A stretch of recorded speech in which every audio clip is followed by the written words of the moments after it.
പ്രാർത്ഥനയ്ക്കായിട്ട് കർത്താവിൻ്റെ സന്നിധിയിൽ കടന്നു വരുവാൻ കർത്താവ് നമുക്ക് നൽകിയ കൃപയ്ക്കായിട്ട് സ്തോത്രം ചെയ്യുന്നു.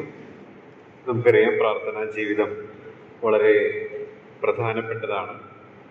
പ്രാർത്ഥനയിൽ ഫലകരമായി ചിലവഴിക്കുന്ന ഒരു ദൈവ പൈതലിൻ്റെ ജീവിതം നമ്മുടെ കർത്താവ് ഭൂമിയിലായിരുന്നപ്പോൾ പറഞ്ഞതുപോലെ ജീവജലത്തിൻ്റെ നദികൾ ഒഴുകുന്നത് പോലെയാണ്.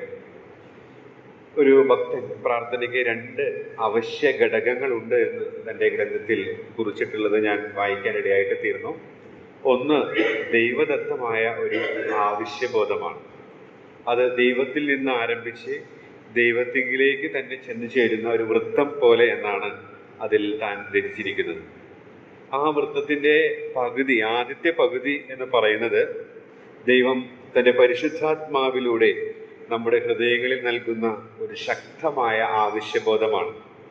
ആ വൃത്തത്തിൻ്റെ രണ്ടാമത്തെ പകുതി എന്ന് പറയുന്നത് ദൈവപ്രേരിതമായ ആ ശക്തമായ ആവശ്യബോധത്തെ നാം ദൈവത്തിങ്കിലേക്ക് തന്നെ സമർപ്പിക്കുന്നതാണ്. അപ്പോഴാണ് ആ വൃത്തം പൂർത്തീകരിക്കുന്നത്. രണ്ടാമത്തെ ഘടകമായിട്ട് ആ ഗ്രന്ഥത്തിൽ താൻ കുറിച്ചിരിക്കുന്നത് വിശ്വാസമാണ്. നാം ദൈവത്തിൽ വിശ്വസിക്കണമെന്ന് ദൈവം ആഗ്രഹിക്കുന്നുവെന്നും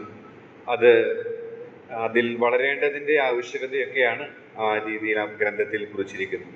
പ്രാർത്ഥനയ്ക്കായിട്ട് നാം കടന്നു വരുമ്പോൾ ഈ 2 ഘടകങ്ങളും ദൈവത്തിൽ നിന്ന് നമുക്ക് ലഭിച്ചിരിക്കുന്ന ശക്തമായ ഒരു ആവശ്യബോധം, അത് ആ ദൈവത്തിലേക്ക് തന്നെ വരമേൽപ്പിക്കുവാനായിട്ട് നാം കടന്നു വന്നിരിക്കുകയാണ്. അതോടൊപ്പം തന്നെ നാം ആരോടാണോ ഈ ഭാരം ഇറക്കി വയ്ക്കുവാനായിട്ട് പോകുന്നത്, ആ ദൈവത്തോട് അചഞ്ചലമായ വിശ്വാസവും നമുക്ക് ഉണ്ടായിരിക്കേണ്ടത് ആവശ്യമാണ്. കഴിഞ്ഞ തിങ്കളാഴ്ചയും ചൊവ്വാഴ്ചയും ദൈവവചന പ്രഭാതത്തിൽ ധ്യാനിച്ചപ്പോൾ ഞാൻ ചിന്തിച്ച ആ വേദഭാഗത്തിൽ നിന്ന് പ്രാർത്ഥനയോടുള്ള ബന്ധത്തിൽ ഒരു കാര്യം പങ്കുവെച്ച് വേഗത്തിലിരിക്കാമെന്ന് ആഗ്രഹിക്കുന്നു. എന്നാൽ അതിൻ്റെ ആമുഖമായിട്ട് മത്തായി സുവിശേഷം 6-ാം അധ്യായത്തിലെ അതിൻ്റെ 26-ാമത്തെ വാക്യത്തിൽ നാം ഇങ്ങനെ വായിക്കുന്നുണ്ട്: ആകാശത്തിലെ പറവകളെ നോക്കുവിൻ, അവ വിതയ്ക്കുന്നില്ല, കൊയ്യുന്നില്ല, കളപ്പുരയിൽ കൂട്ടിവെക്കുന്നതുമില്ല, എങ്കിലും സ്വർഗസ്ഥനായ നിങ്ങളുടെ പിതാവ് അവയെ പുലർത്തുന്നു. അവയേക്കാൾ നിങ്ങൾ ഏറ്റവും വിശേഷതയുള്ളവരല്ലയോ? ആ ഏറ്റവും വിശേഷതയുള്ളവർ എന്നുള്ള പ്രയോഗം എൻ്റെ ശ്രദ്ധയിൽ വരാനിടയായിട്ട് തീർന്നു. 30-ാം വാക്യത്തിലും അതിന് സമാനമായ പ്രയോഗം നമ്മുടെ കർത്താവ് പറഞ്ഞത് നമുക്ക് വായിക്കാനായിട്ട് സാധിക്കും. മത്തായി സുവിശേഷം 6:30. ഇന്നുള്ളതും നാളെ അടുപ്പിലിടുന്നതുമായ വയലിലെ പുല്ലിനെ ദൈവം ഇങ്ങനെ ചമയിക്കുന്നുവെങ്കിൽ അല്പവിശ്വാസികളെ, നിങ്ങളെ എത്ര അധികം, ഏറ്റവും വിശേഷതയുള്ളവരല്ലയോ? എത്ര അധികം. 7-ാം അധ്യായത്തിലേക്ക് വരുമ്പോൾ വീണ്ടും അതേ പ്രയോഗം ആവർത്തിക്കുന്നത് കാണാൻ സാധിക്കുന്നുണ്ട്. 7:11 അങ്ങനെ ദോഷികളായ നിങ്ങൾ നിങ്ങളുടെ മക്കൾക്ക് നല്ല ദാനങ്ങളെ കൊടുക്കുവാൻ അറിയുന്നുവെങ്കിൽ സ്വർഗസ്ഥനായ നിങ്ങളുടെ പിതാവ് തന്നോട് യാചിക്കുന്നവർക്ക് നന്മ എത്ര അധികം കൊടുക്കും, എത്ര അധികം കൊടുക്കും. അതോടൊപ്പം തന്നെ അത് വായിച്ചപ്പോൾ എബ്രായ ലേഖനം 11:40 വാക്യവും ഞാൻ ചേർത്ത് ചിന്തിക്കാനിടയായിട്ട് തീർന്നു. എബ്രായ ലേഖനം 11:40 നാം ഇങ്ങനെ വായിക്കുന്നുണ്ട്: അവർ നമ്മെ കൂടാതെ രക്ഷാപൂർത്തി പ്രാപിക്കാതിരിക്കേണ്ടതിന് ദൈവം നമുക്ക് വേണ്ടി ഏറ്റവും നല്ലതൊന്ന് മുൻകരുതിയിരുന്നു. ഏറ്റവും നല്ലതൊന്ന് മുൻകരുതിയിരുന്നു. തിമോഥെയോസിന് എഴുതിയ 1-ാം ലേഖനം അതിൻ്റെ 6:17 നാം ഇങ്ങനെ വായിക്കുന്നുണ്ട്. 1 തിമോഥെയോസ് 6:17: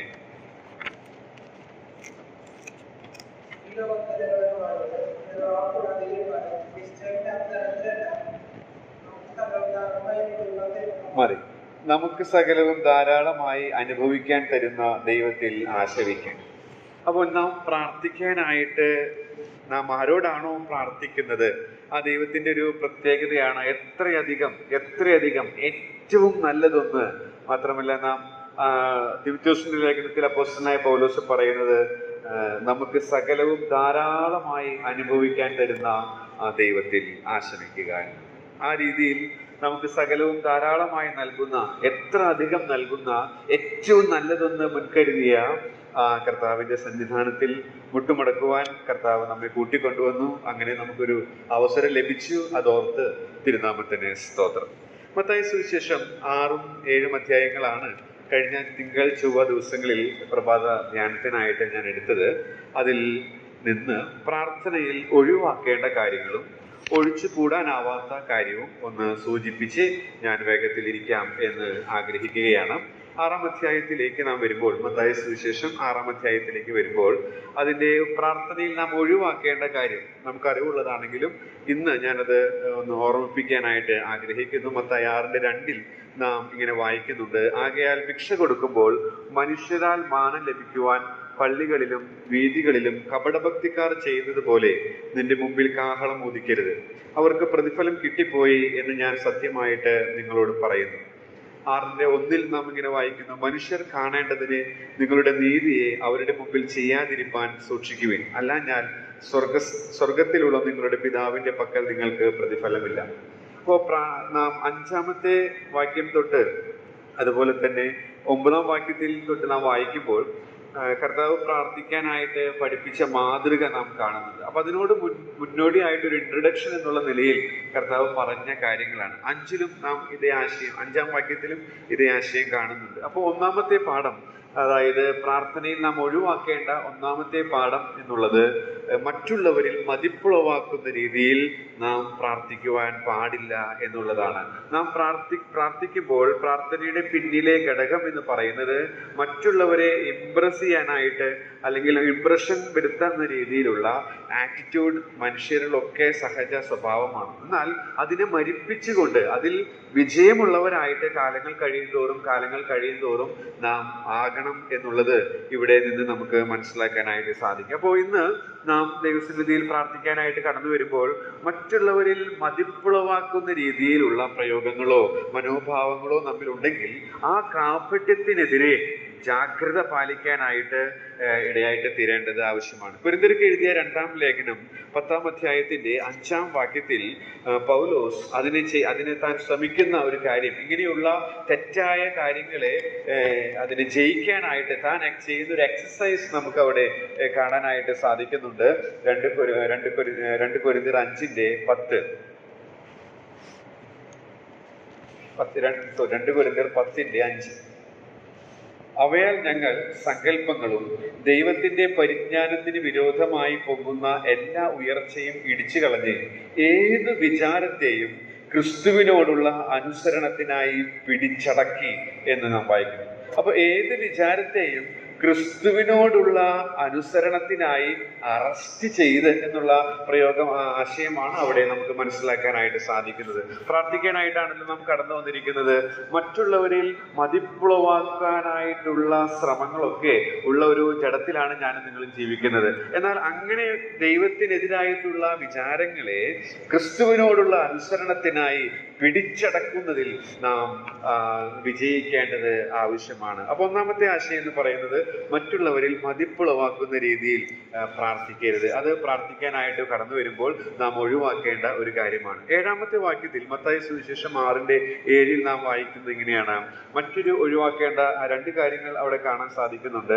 പ്രാർത്ഥിക്കയിൽ നിങ്ങൾ ജാതികളെ പോലെ ജൽപ്പനം ചെയ്യരുത്, അതിഭാഷണത്താൽ ഉത്തരം കിട്ടുമെന്നല്ലോ അവർക്ക് തോന്നുന്നത്. അപ്പൊ വ്യർത്ഥമായ ആവർത്തനവും അതിഭാഷണവും അല്ലെങ്കിൽ ചിന്താശൂന്യമായ പ്രാർത്ഥന അല്ലെങ്കിൽ ഹൃദയമോ ശ്രദ്ധയോ ഇല്ലാത്ത പ്രാർത്ഥന, അത് നമ്മിൽ നിന്നുണ്ടാകരുത്, അത് ഒഴിവാക്കേണ്ടതാണ് എന്നുള്ളതാണ് നമുക്ക് അവിടെ നിന്ന് മനസ്സിലാക്കാനായിട്ട് സാധിക്കുന്നത്. ഇനി ഒഴിച്ചുകൂടാനാവാത്ത ഒരു കാര്യം അതുകൂടെ പറഞ്ഞ് ഞാൻ വേഗത്തിലിരിക്കാമെന്ന് ആഗ്രഹിക്കുന്നു. ഒഴിച്ചുകൂടാനാവാത്ത കാര്യം എന്ന് പറയുന്നത് കർത്താവ് പ്രാർത്ഥിക്കാനായിട്ട് പഠിപ്പിച്ചപ്പോൾ തന്നെ പറയുന്ന ആദ്യത്തെ സ്റ്റേറ്റ്മെന്റിൽ നമുക്ക് കാണാനായിട്ട് സാധിക്കും. 6:9 ആ പദം പലതവണ 5-ാം അധ്യായത്തിലും 6-ലും 7-ലും ആവർത്തിച്ചു വരുന്നുമുണ്ട്. 9-ാം വാക്യത്തിൽ നാം ഇങ്ങനെയാണ് വായിക്കുന്നത്: നിങ്ങൾ ഇവണ്ണം പ്രാർത്ഥിക്കുവിൻ, സ്വർഗസ്ഥനായ ഞങ്ങളുടെ പിതാവേ. മാത്രമല്ല തുടർന്ന് ആ പ്രാർത്ഥന നാം വായിക്കുമ്പോൾ ഈ പിതാവിന്റെ ഒരുപാട് പ്രത്യേകതകൾ കാണാനായിട്ട് സാധിക്കും. അപ്പോൾ പ്രാർത്ഥിക്കാനായിട്ട് നാം കടന്നു വരുമ്പോൾ ഒഴിച്ചുകൂടാനാവാത്ത ഒരു കാര്യം ആയിട്ട് ഈ ഭാഗം വായിച്ചപ്പോൾ എൻ്റെ ചിന്തയിലേക്ക് വന്നത് ദൈവത്തെ ശരിയായ രീതിയിൽ അറിയുക എന്നുള്ളതാണ്. ദൈവത്തെ ശരിയായ രീതിയിൽ അറിയുക. എങ്ങനെയാ അറിയേണ്ടത്? ഇവിടെ ദൈവത്തിന്റെ ഒരു പ്രത്യേകതയാണ് പറയുന്നത്. അവൻ സ്വർഗസ്ഥനായ പിതാവാണ്. അവൻ പിതാവാണെന്ന് അറിഞ്ഞുകൊണ്ട് പ്രാർത്ഥിക്കുക എന്നുള്ളതാണ്. ഈ പിതാവിന്റെ പ്രത്യേകതകൾ കുറച്ച് നാളുകൾക്ക് മുൻപ് ഞാൻ പറഞ്ഞിരുന്നു. എന്നാൽ ഈ ഭാഗത്ത് നിന്ന് ഒന്നുകൂടെ ഒരു 10 പാഠങ്ങൾ ഒന്ന് പറഞ്ഞ് ഇരിക്കാം എന്ന് ഞാൻ ആഗ്രഹിക്കുകയാണ്. ഒന്നാമതായിട്ട് 6:2-ലും 4-ലും നാം വായിക്കുന്നത്, നാം പ്രാർത്ഥിക്കുന്ന ഈ പിതാവ് അവൻ പ്രതിഫലം നൽകുന്ന പിതാവാണ്. പ്രതിഫലം നൽകുന്ന പിതാവാണ്. അപ്പൊ പ്രതിഫലം നൽകുന്നു എന്ന് പറയുമ്പോൾ നമുക്കറിയാം, പ്രതിഫലം ലഭിക്കുന്നത് അധ്വാനത്തിനാണ്. അപ്പോൾ നാം കർത്താവിന്റെ കൂട്ടുവേലക്കാരാണ്. അപ്പോൾ നമ്മുടെ പണിയുടെ മെറ്റീരിയലും എങ്ങനെ ഇരിക്കുന്നു എന്നുള്ളത് നാം ശ്രദ്ധിക്കേണ്ടത് ആവശ്യമാണ്. കൂടുതൽ വിശദീകരിക്കുന്നില്ല.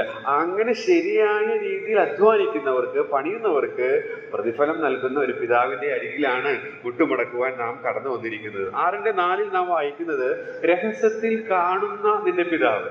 അപ്പോൾ ഈ പിതാവിന്റെ മറ്റൊരു പ്രത്യേകത, കാണുന്ന പിതാവാണ്. നമ്മുടെ ഉള്ള അവസ്ഥ കാണുന്നു, നമ്മുടെ അലക്ഷ്യമായ ജീവിതശൈലി കാണുന്നു, നമ്മുടെ ശ്രദ്ധയില്ലാത്ത അല്ലെങ്കിൽ നമ്മുടെ തെറ്റായ രീതിയിലുള്ള പ്രവണതകളും, അതുപോലെ തന്നെ നാം കർത്താവിനോട് കാണിക്കുന്ന സ്നേഹവും ആദരവും ഒക്കെ ശരിയായ രീതിയിൽ കാണുന്ന ഒരു പിതാവിന്റെ സന്നിധിയിൽ മുട്ടുമടക്കുവാനായിട്ടാണ് നാം കടന്നു വന്നിരിക്കുന്നത്. മാത്രമല്ല, നാം ഈ ഭാഗത്ത് വായിക്കുന്നത് കൂടുതൽ വിശദീകരിക്കുന്നില്ല, അറിയുന്ന പിതാവാണെന്ന് നാം ഈ അധ്യായത്തിൽ കാണുന്നുണ്ട്. അതുപോലെ തന്നെ 9-ാം വാക്യത്തിൽ പിതാവ് പരമാധികാരിയാണ്. സ്വർഗസ്ഥനായ എന്നുള്ള പദത്തിൽ നിന്ന് പരമാധികാരിയായ പിതാവാണ്. 6:9 വിശുദ്ധീകരിക്കപ്പെടണമേ എന്നുള്ളതിൽ വിശുദ്ധിയിൽ ഭയങ്കരനായ പിതാവാണ് എന്നുള്ളത് നമുക്ക് മനസ്സിലാക്കാൻ സാധിക്കുന്നു. 11-ാം വാക്യത്തിൽ ഞങ്ങൾക്ക് ആവശ്യമുള്ള ആഹാരം ഇന്ന് തരണമേ. അപ്പോൾ തരണമേ എന്ന് പറയുമ്പോൾ നൽകുവാൻ കഴിവുള്ളവനാണ്, നൽകുന്ന പിതാവാണെന്ന് നാം മനസ്സിലാക്കുന്നു. 12-ാം വാക്യത്തിലേക്ക് വരുമ്പോൾ ക്ഷമിക്കുന്ന പിതാവാണെന്ന് നമുക്ക് മനസ്സിലാക്കാൻ സാധിക്കുന്നു. 12-ാം വാക്യത്തിലേക്ക് വരുമ്പോൾ ക്ഷമിക്കുന്ന, 13-ാം വാക്യത്തിലേക്ക് വരുമ്പോൾ വിടുവിക്കുന്ന പിതാവാണ്. 13-ാമത്തെ വാക്യത്തിൽ വരുമ്പോൾ ആരാധനയ്ക്ക് യോഗ്യനായ, ശക്തിയും മഹത്വവും ഒക്കെ സ്വീകരിപ്പാൻ യോഗ്യനായ പിതാവാണെന്ന് മനസ്സിലാക്കുന്നു. 6:26 നാം നേരത്തെ വായിച്ചതുപോലെ പുലർത്തുന്ന പിതാവാണ്. അങ്ങനെയുള്ള പിതാവിന്റെ സന്നിധിയിൽ സന്തോഷത്തോടുകൂടെ മുട്ടുമടക്കുവാനായിട്ട് നാം കടന്നു വന്നിരിക്കുകയാണ്. നാം കടന്നു വരുമ്പോൾ നാം ഒഴിച്ചു കളയേണ്ട കാര്യം, ഒഴിവാക്കേണ്ട കാര്യങ്ങളും അതുപോലെ തന്നെ ഒഴിച്ചുകൂടാനാവാത്ത കാര്യവുമാണ് ഞാൻ ഇന്ന് നിങ്ങളുടെ ശ്രദ്ധയിൽ ഉണർത്തുവാനായിട്ട് ഇടയായിട്ട് തീർന്നത്. ആ നിലയിൽ കർത്താവിന്റെ സന്നിധിയിൽ കർത്താവ് വിലമതിക്കുന്ന രീതിയിൽ പ്രാർത്ഥിക്കുവാൻ ദൈവത്തിന്റെ ആത്മാവിനെയും നിങ്ങളെയും സഹായിക്കുമാറായി.